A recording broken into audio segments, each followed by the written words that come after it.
Do you think horror movies would scare you as much if their color palette was not designed to generate fear?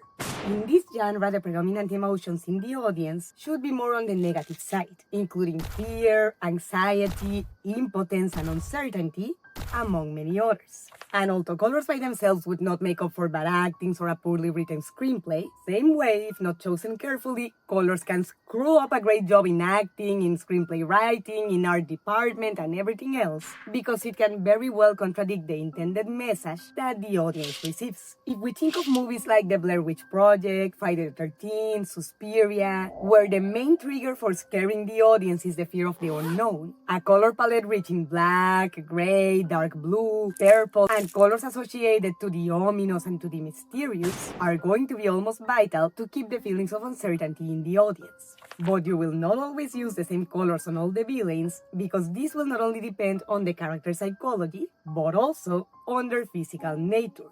Movies with poltergeists, ghosts, demons, or ethereal beings that do not have a physical body, like The Ring, Insidious, or The Shining, are going to predominate more in blue, indigo, and purple hues. While movies with human or formerly human villains, like Nightmare on Elm Street, Friday the 13th, Scream, or Halloween, are going to use less blue and more red, being the color not only of blood, but also of the material. And we are also going to see a lot of black in these movies because in combination with red, it communicates hatred, anger, and power.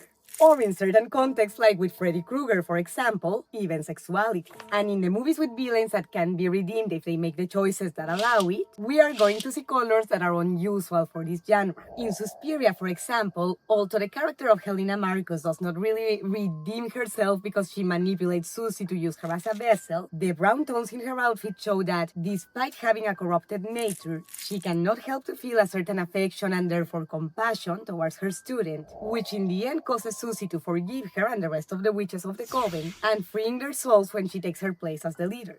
Or in Dracula from Bram Stoker that, although tragically, the Count does get redeemed, because since it's Mina that kills him and she does it out of compassion, this allows his soul to finally rest. And colors reflect this because while the red on his cape covering his body portrays the anger and hate that Dracula is covered on after losing his wife, and tragically for the matter, the white on his hair and on his gown that's even closer to his body, and therefore to his heart, show that despite the intensity of his emotions and passions at the present moment, his heart and soul and mind remain pure. Even outside of horror movies, color are rather important to communicate fear or induce fear, if that's the intention behind your movie, your character, or a certain scene. If we think, for example, of Darth Vader from Star Wars, besides the fact that he is a very iconic figure that whether you like the saga or not, you most likely know about, has a very imposing, intimidating, and even sexy to some extent presence, that all direct relatedly to the black color of his armor and his cape and helmet.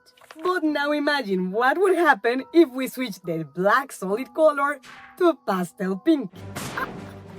Please! It was a kind of thing! I don't care what color it is.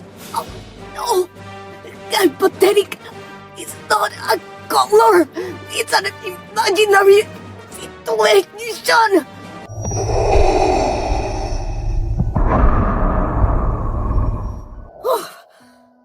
That was close. But well, anyways, if you like this video and had fun watching, don't forget to enlighten me with a thumbs up, subscribing to the channel, and clicking on the bell so YouTube lets you know when I upload the next video. And if you would like to help us color our comments wall, be sure to let us know your favorite colors for horror films.